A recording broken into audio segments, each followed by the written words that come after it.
falar. Quem está nos visitando além do Mário? O Mário está nos visitando, namorado da Gabriela. Seja muito bem-vindo, Mário, em nome de Jesus. Alguém mais? Não, né? Aleluia. O Isaac vai dar aqui um abraço aqui abençoado no Mário. Né, Isaac? Dá as boas-vindas aqui para o Mário.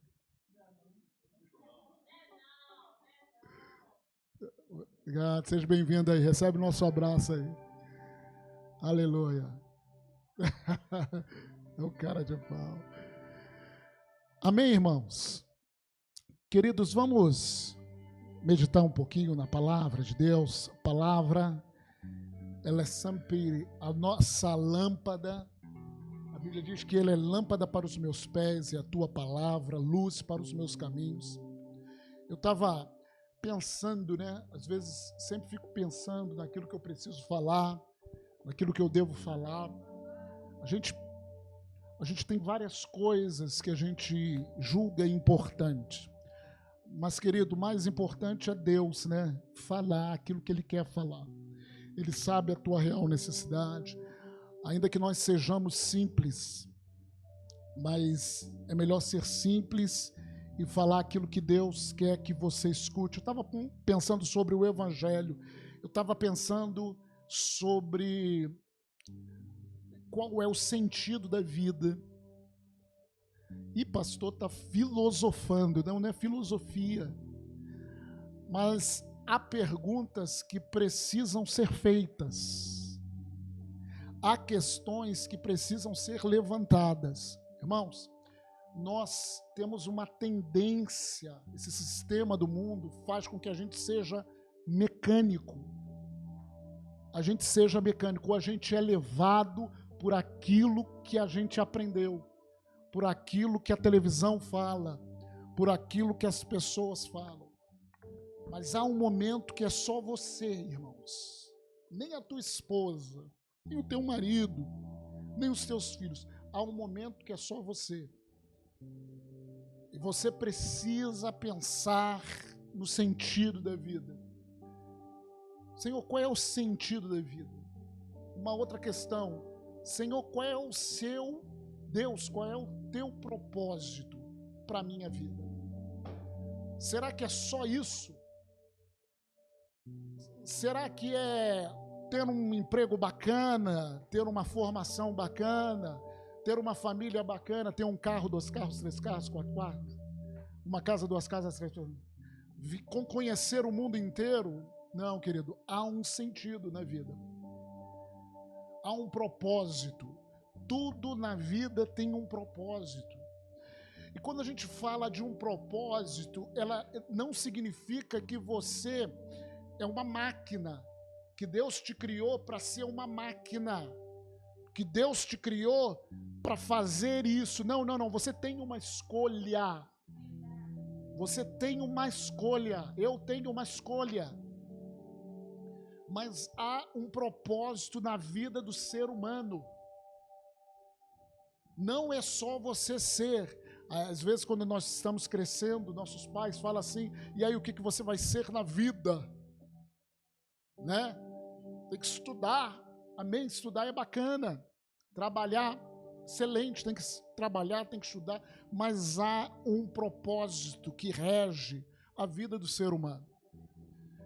E você e nós estamos aqui para entender e entrar nesse propósito. É para que a vida faça sentido. Até, irmãos, sucesso segundo o mundo. Muita gente que tem sucesso segundo o mundo e está depressiva. Muita gente tira a sua vida. Por quê? Porque é em Deus, irmãos.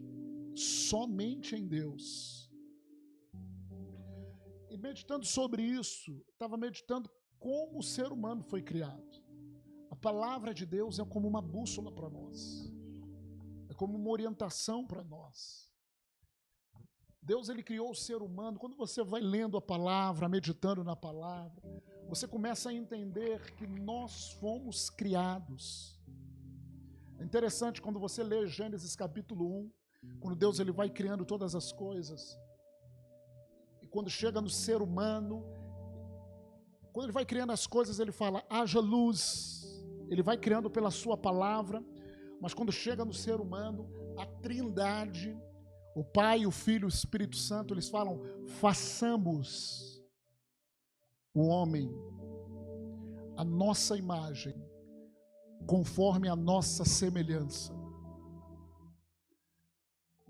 Por quê, irmãos?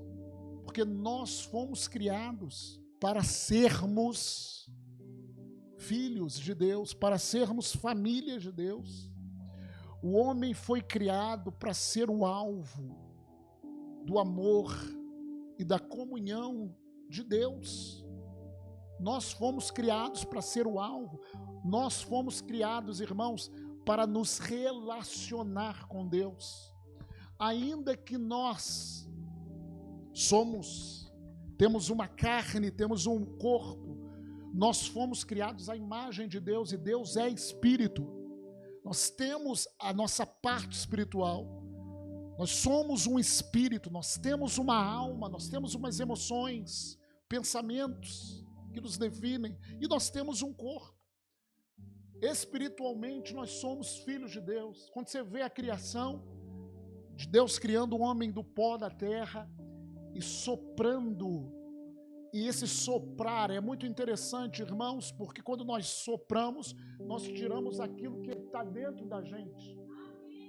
E Deus tirou aquilo que estava dentro dele, o seu espírito, para nós. Deus soprou no homem.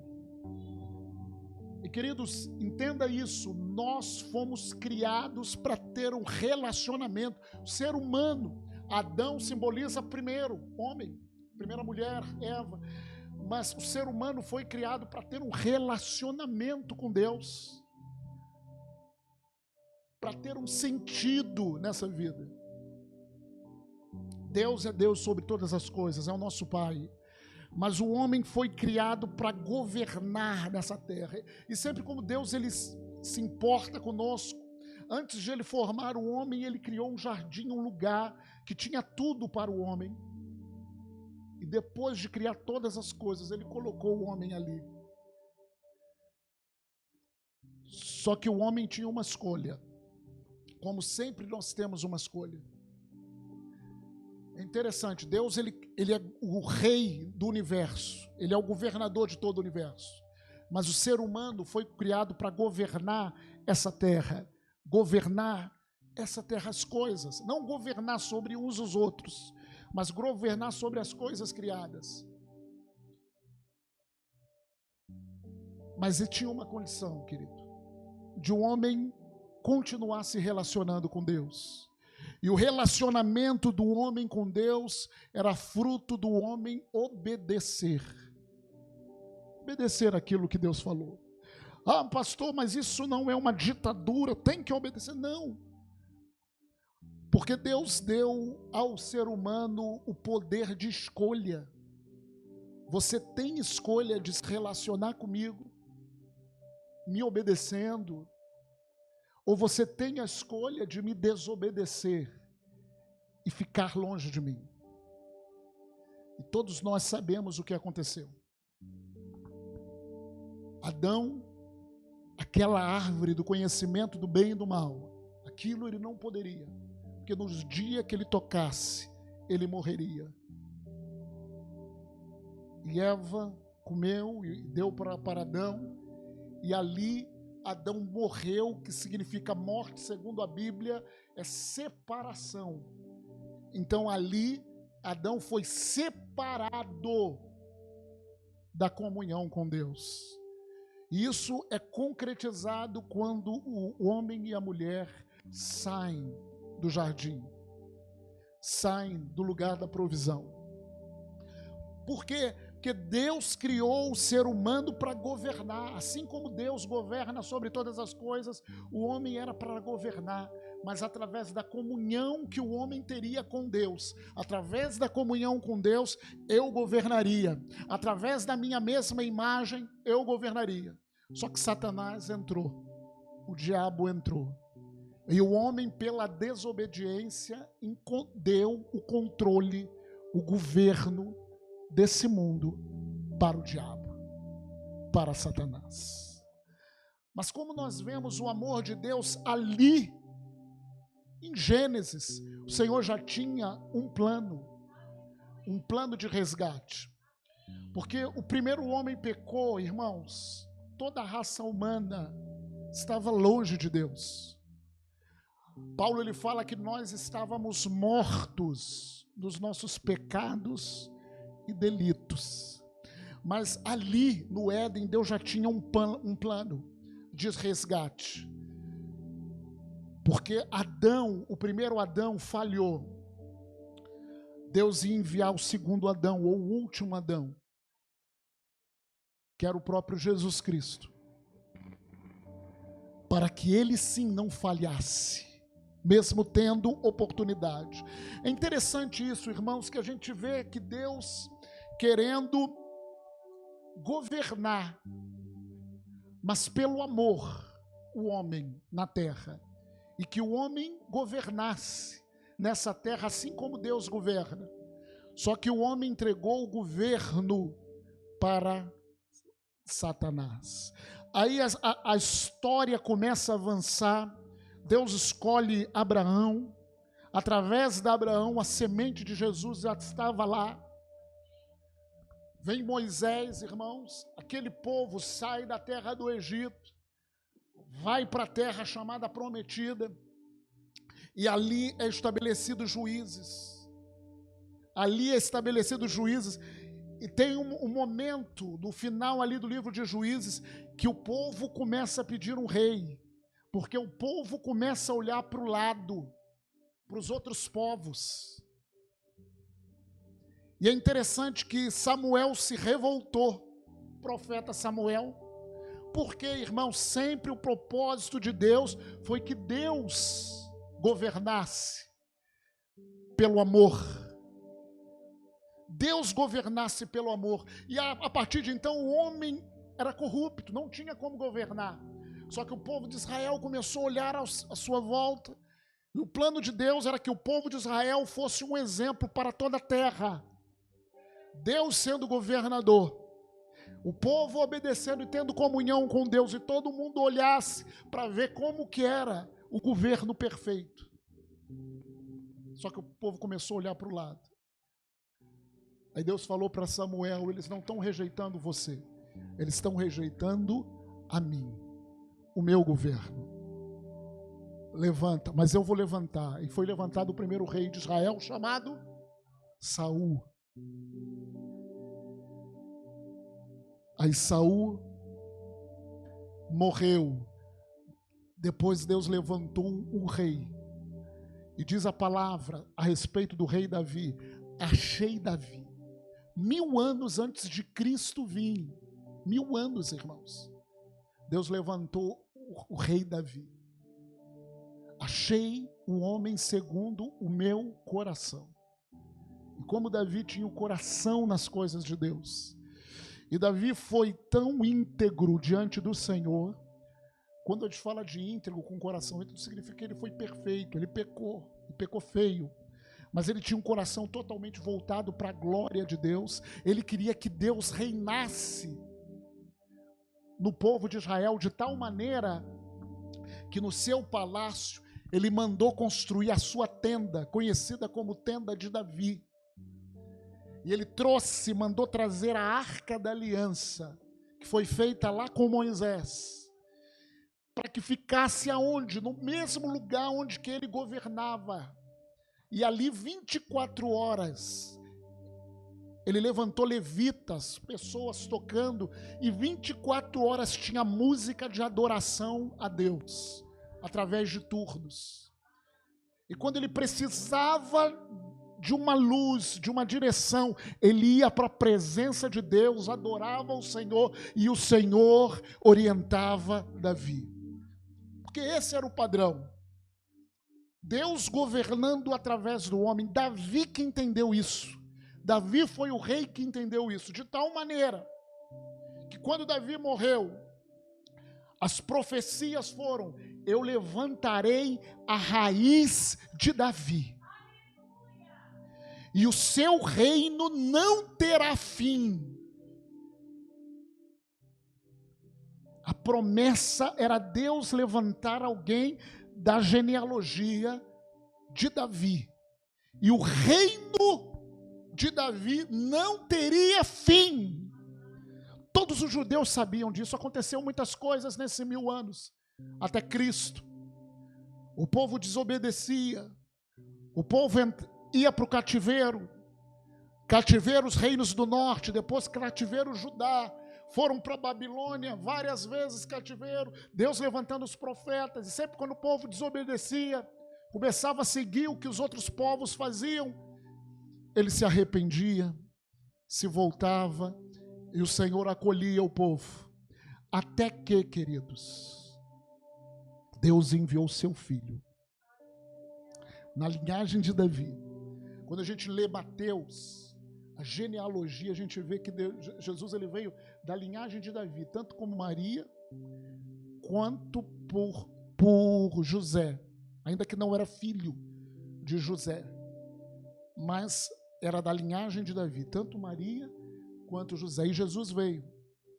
Jesus. E é interessante que eu meditando nisso tudo, irmãos, eu queria que você abrisse Marcos.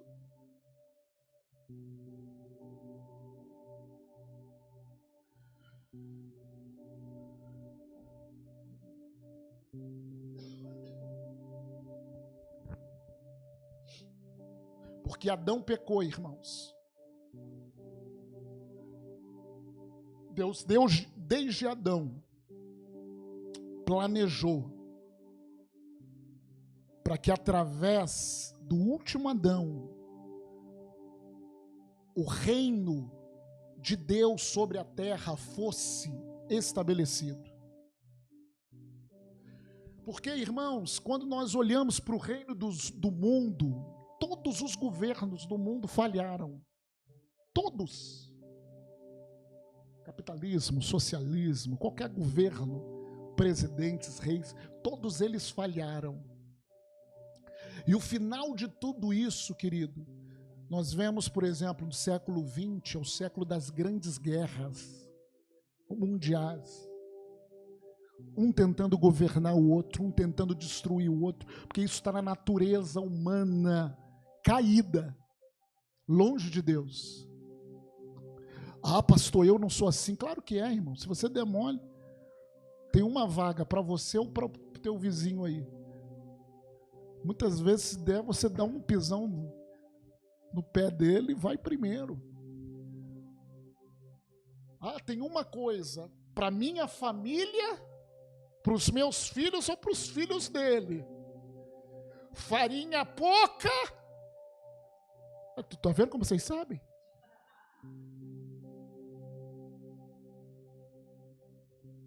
O homem tem um egoísmo dentro de si. E quando Jesus ele veio, irmãos, ele veio para que estabelecesse o reino de Deus na terra. Olha só, Marcos capítulo 1.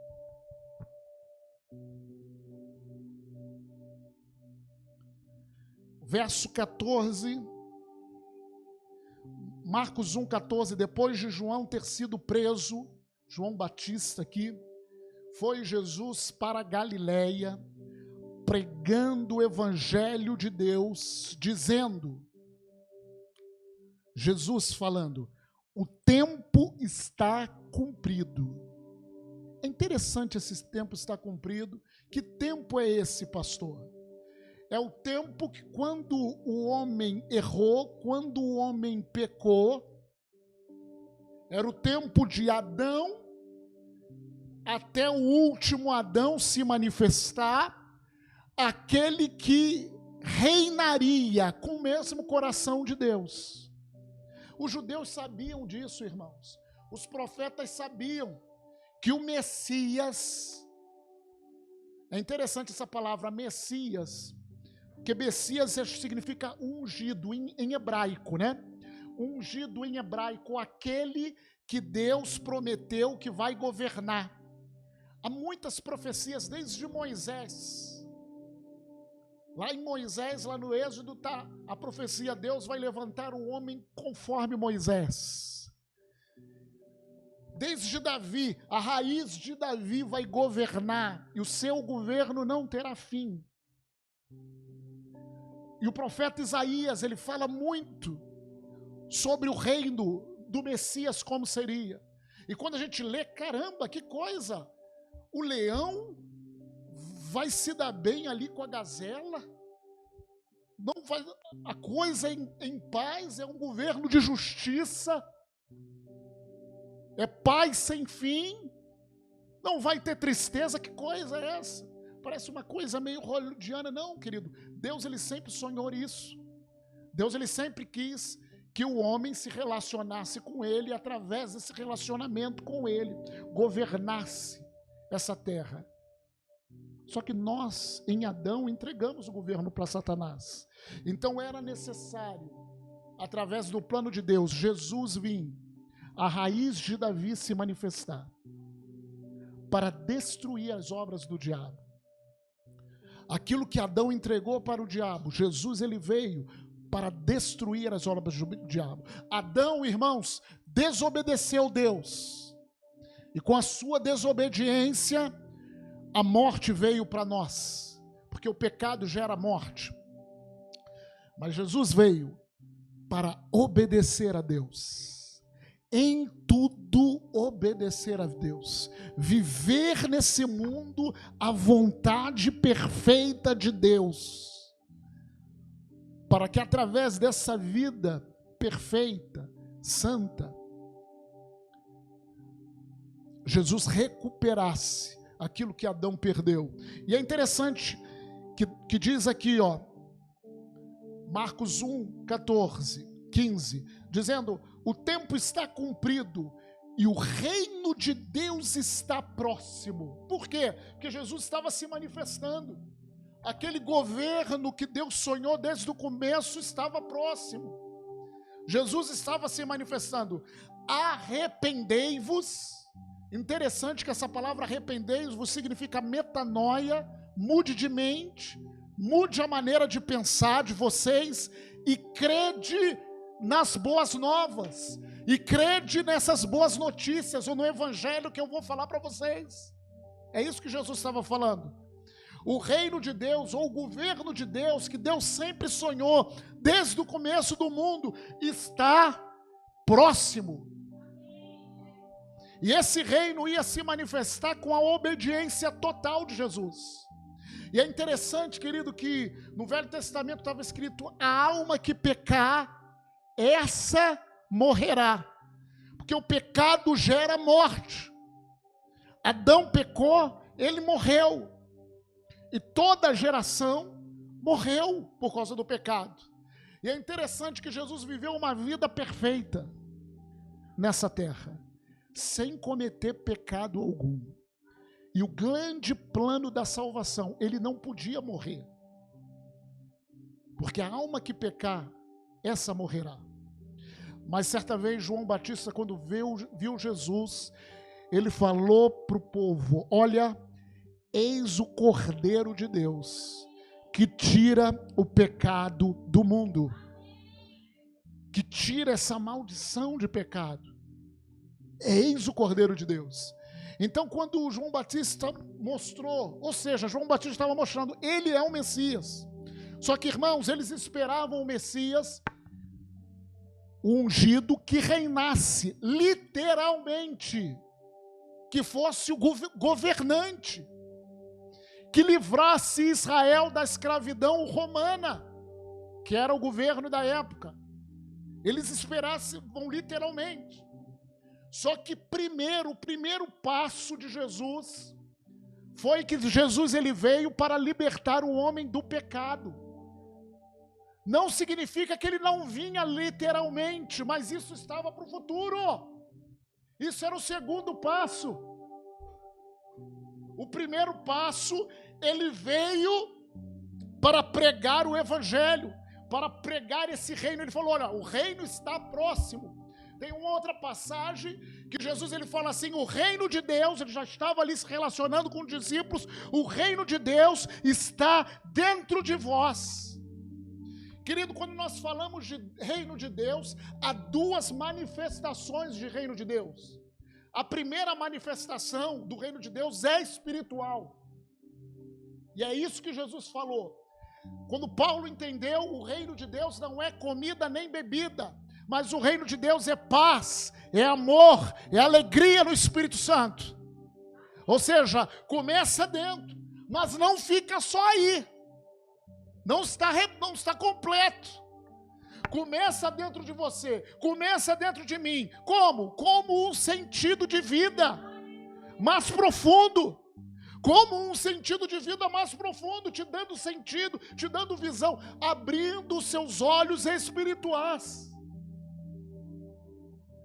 Deus, Ele quer ministrar paz, alegria no Espírito Santo, amor, sentido de vida. Então começa, e para que nós entremos nesse reino de Deus, que aqui Jesus falou que estava próximo, Ele falou: arrependei-vos e crede no Evangelho. É muito interessante, irmãos, que Jesus ele vai falando, no tempo que ele viveu na terra, sem cometer pecado, sobre esse reino. Todos os milagres de Jesus eram, irmãos, experiências do que seria o reino. A doença é vencida, a morte é vencida, a pobreza é vencida, o ódio é vencido. E o amor vai reinar. Tudo isso foram experiências daquilo que estava por vir. É interessante quando em João capítulo 3, abre lá João.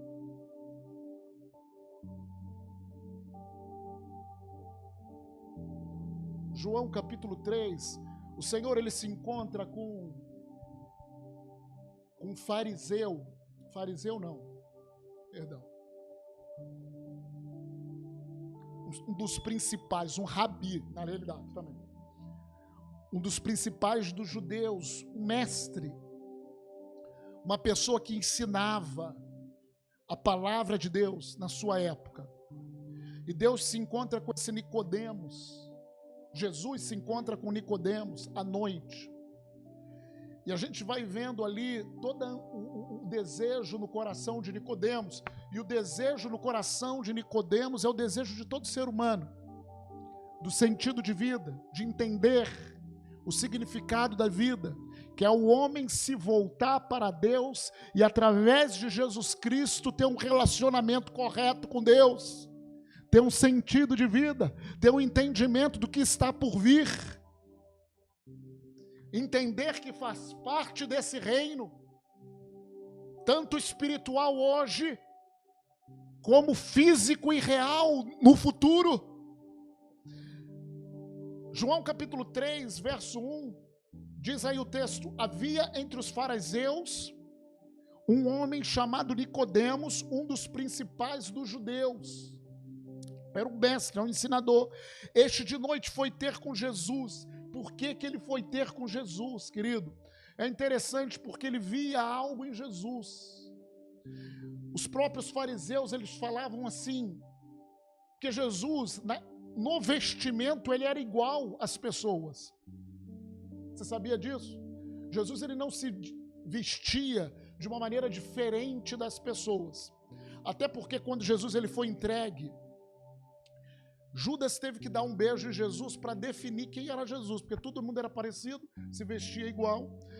Aonde estava a diferença de Jesus? Quando Jesus abria a boca. Quando Jesus abria a boca, as pessoas falavam assim: ninguém fala como ele. Ninguém fala como ele. Ninguém fala. Então, com certeza, Nicodemos tinha ouvido falar. E o coração dele pulsava para o Messias vir, para a libertação vir para Israel, para a esperança voltar, para a esperança voltar. E ali ele se encontrou com Jesus, e é isso que levou ele a ir a Jesus. E ele chegou para Jesus e falou: Rabi, que significa mestre, sabemos que és mestre vindo da parte de Deus. Porque ninguém pode fazer esses sinais que tu fazes. Ele estava se referindo à cura, expulsão de demônios, milagres. se Deus não estiver com ele. Jesus, a isto respondeu Jesus: em verdade te digo que se alguém não nascer de novo, não pode ver esse reino de Deus. Ele começou a falar de coisas assim, nascer de novo. E a gente se identifica como Nicodemos. Ele começou a raciocinar: o que ele está falando?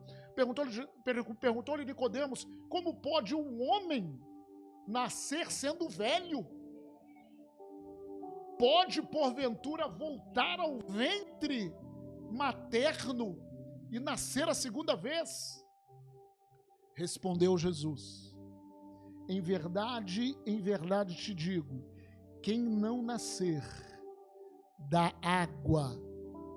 A água, irmãos, aí significa palavra, significa também, alguns entendem como batismo nas águas. Quem não nascer da água, mas eu entendo também como o Senhor nos mostrando a questão do nascimento natural. Até porque quando nós estamos no ventre da nossa mãe, nós estamos ali na água, justamente na água. Não é verdade? Aí, de repente, a pessoa que está grávida, a bolsa estoura. Ou seja, a água sai. Aí fica aquele: meu Deus, vamos lá, que vai nascer.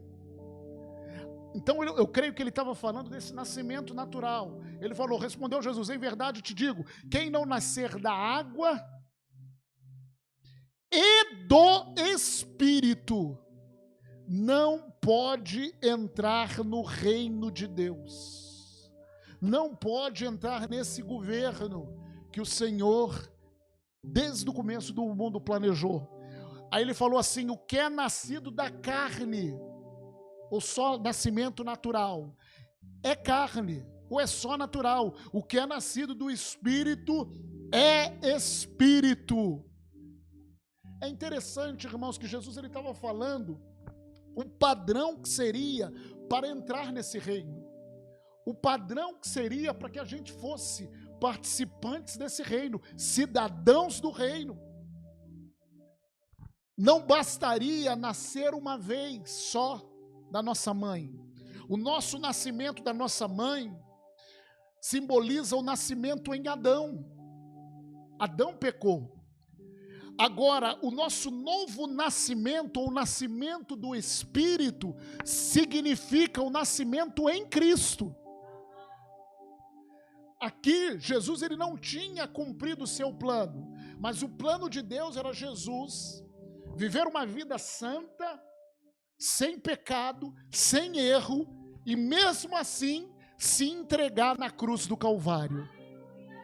Pelo nosso pecado, pelo nosso erro, pelas nossas doenças, para que todas as pessoas tivessem uma oportunidade de nascer de novo. Como que seria isso?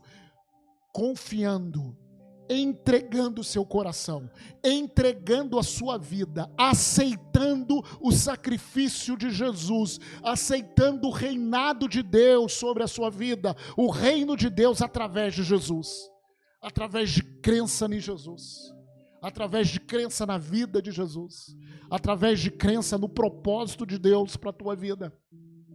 Esse era o plano. E aqui, Jesus estava falando com Nicodemos: olha, importa nascer de novo. Verso 7, ele fala assim: não te admires de eu te dizer, importa-vos nascer de novo. O vento sopra onde quer, ouves a sua voz, mas não sabe de onde vem, nem para onde vai. Assim é todo que é nascido do Espírito.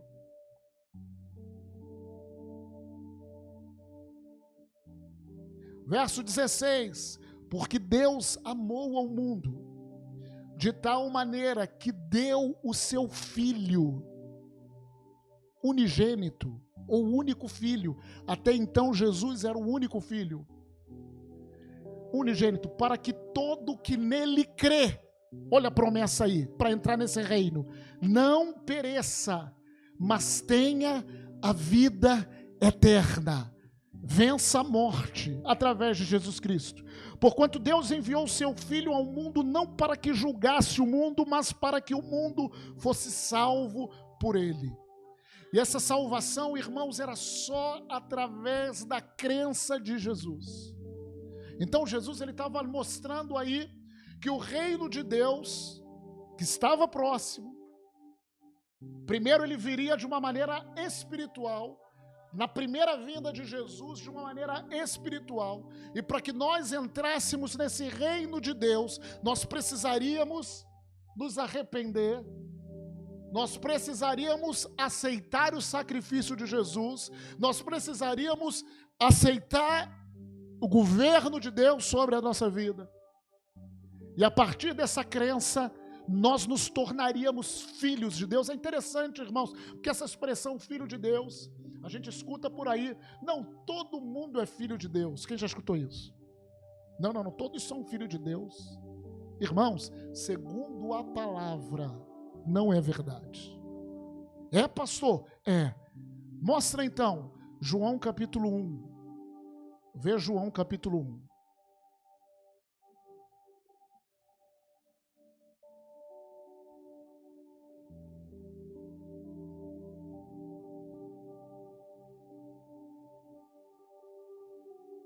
Vamos ler a partir do verso 10. O verbo estava no mundo. O verbo ou a palavra está se referindo a Jesus. O mundo foi feito por intermédio dele, mas o mundo não o conheceu. Veio para o que era seu, mas os seus não o receberam. Preste atenção agora ao verso 12, para que você entenda. Mas a todos quantos os receberam, a quem? Todos quantos, a quem? Receberam quem? A Jesus, a sua vida, o seu sacrifício, o seu senhorio. Mas a todos quantos o receberam, deu-lhes o poder. E essa palavra poder no grego é dínamos, que significa dinamite, é um poder. Da onde que vem a palavra dinamite, um poder explosivo, só que espiritual. Deu-lhes o poder de serem feitos filhos de Deus. E então quem é filho de Deus, gente? Todos aqueles que receberam a Jesus, receberam poder de serem filhos de Deus. Aí ele especifica, a saber, aos que creem no seu nome, que creem no nome de Jesus, os quais não nasceram do sangue,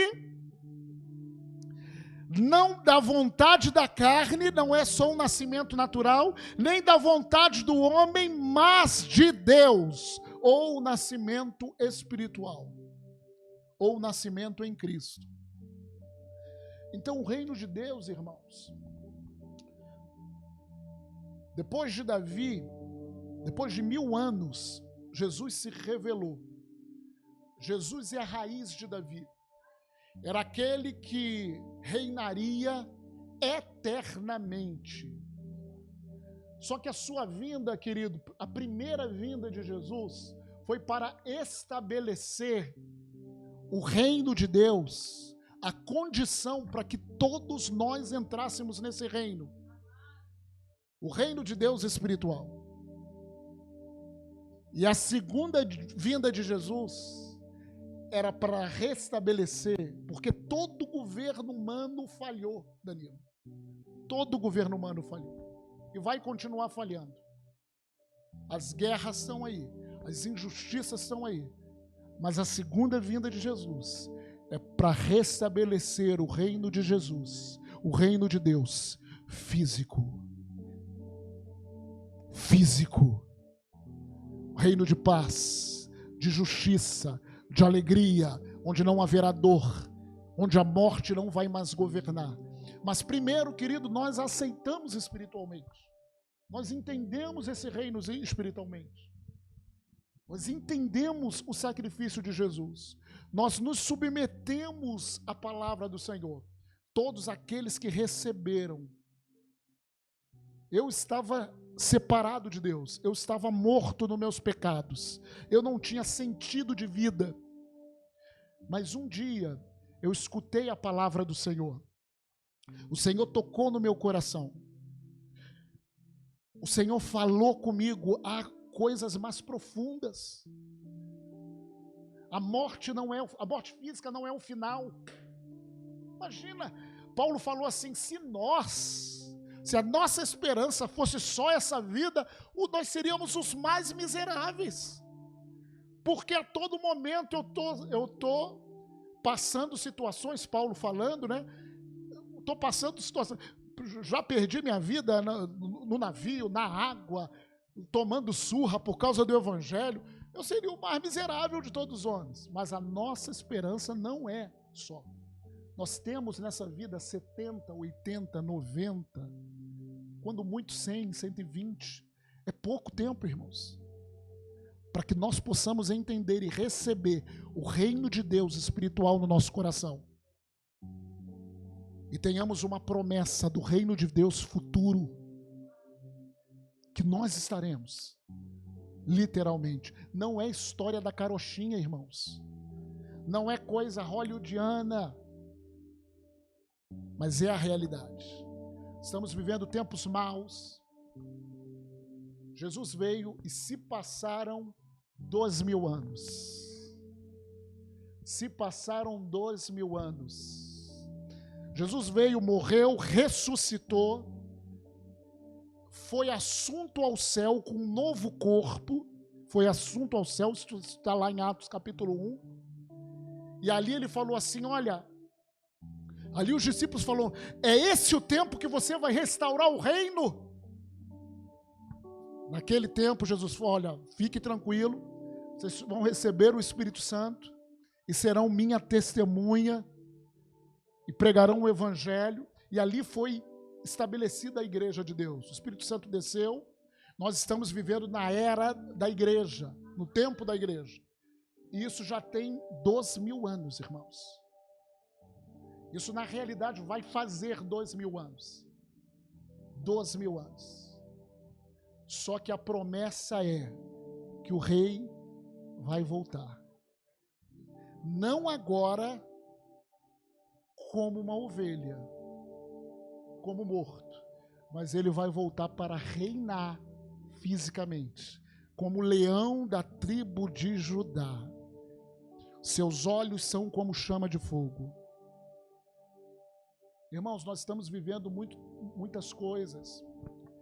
Estava até interessante vendo um filme, estava até falando com a minha filha para ver, e aquilo é real, que eu tenho lido um livro que fala de guerra cibernética. Um livro secular, normal, de guerra. E é interessante, irmãos, vocês sabem que tudo nosso é eletrônico, né? Tudo é eletrônico. E uma das guerras mais que podem acontecer, isso pode acontecer, é simplesmente de uma hora, por exemplo, todo o teu dinheiro está onde? Você não tem dinheiro físico? Não tem ouro na mão? Está onde? E se de repente sair do banco?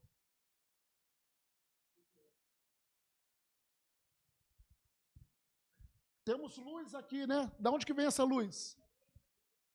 Da onde? Geradores, né? Geradores de não sei o que, hidrelétricas, né?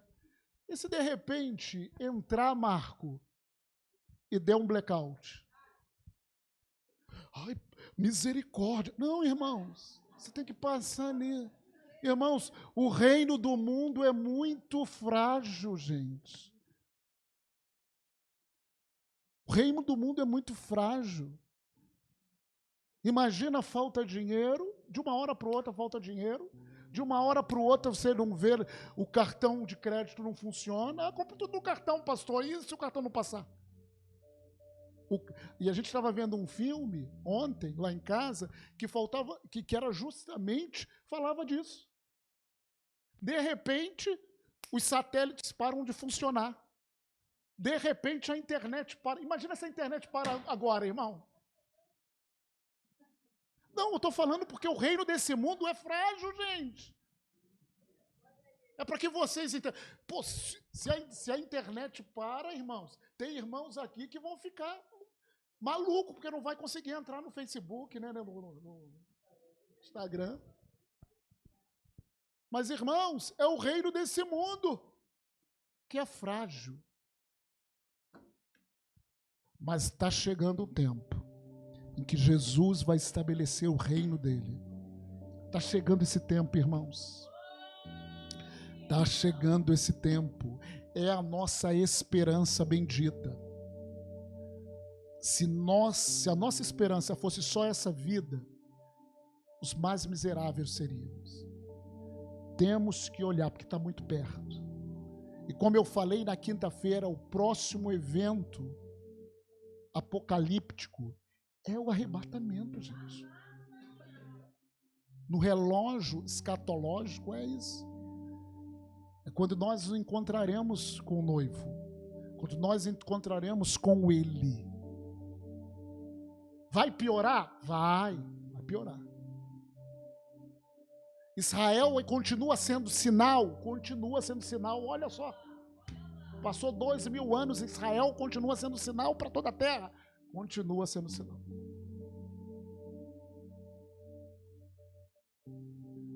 Mas ele vai voltar. Ele vai voltar. E o reino de Deus vai ser estabelecido. Então, irmãos, nessa noite eu queria compartilhar com vocês o meu coração, meus pensamentos sobre isso. Pouco a gente leu. Mas assim, o plano de Deus era o reino dele ser estabelecido nessa terra. Adão falhou, mas o último Adão não falhou. E a partir do segundo Adão, desse último Adão, Jesus Cristo, nós podemos crer, nós podemos aceitar o sacrifício dele, nós podemos entrar, fazer parte do reino dele espiritual hoje. Que são, irmãos, o reino de Deus espiritual são as bênçãos do mundo vindouro. É aquilo que a Bíblia fala, as bênçãos do mundo vindouro. Quando você é curado, graças a Deus, essa é uma igreja que crê em cura. E muitos já experimentaram cura divina, glória a Deus. Sabe, quando você experimentou uma cura divina, isso é os poderes do mundo vindouro. Que você vai ter um corpo incorruptível. Quando você experimenta um milagre financeiro, um milagre na tua família e uma alegria indizível, é o poder dos mundos vindouro. Amém? É o reino espiritual que nós estamos aqui, ó. O Espírito Santo reinando dentro de nós. Mas vai ter um momento em que o amado vai voltar. Vai voltar. E aí, querido, vão ser dois sentimentos. Para quem se rendeu ao governo dele hoje, vamos reinar para sempre com ele. Mas para quem não se rendeu ao governo dele, aí vai dar ruim. Aí vai dar ruim. Porque ele vai vir para governar, mas ele também vai vir para fazer justiça, para manifestar a justiça de Deus. Todos quantos o receberam, deu-lhes o poder de serem feitos filhos de Deus. E todos aqueles que não o receberam, não deu o poder de serem filhos de Deus. Amém? Feche seus olhos um pouquinho. Tua presença é real.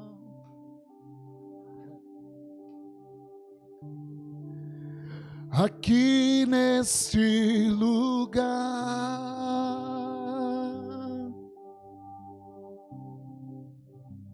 tua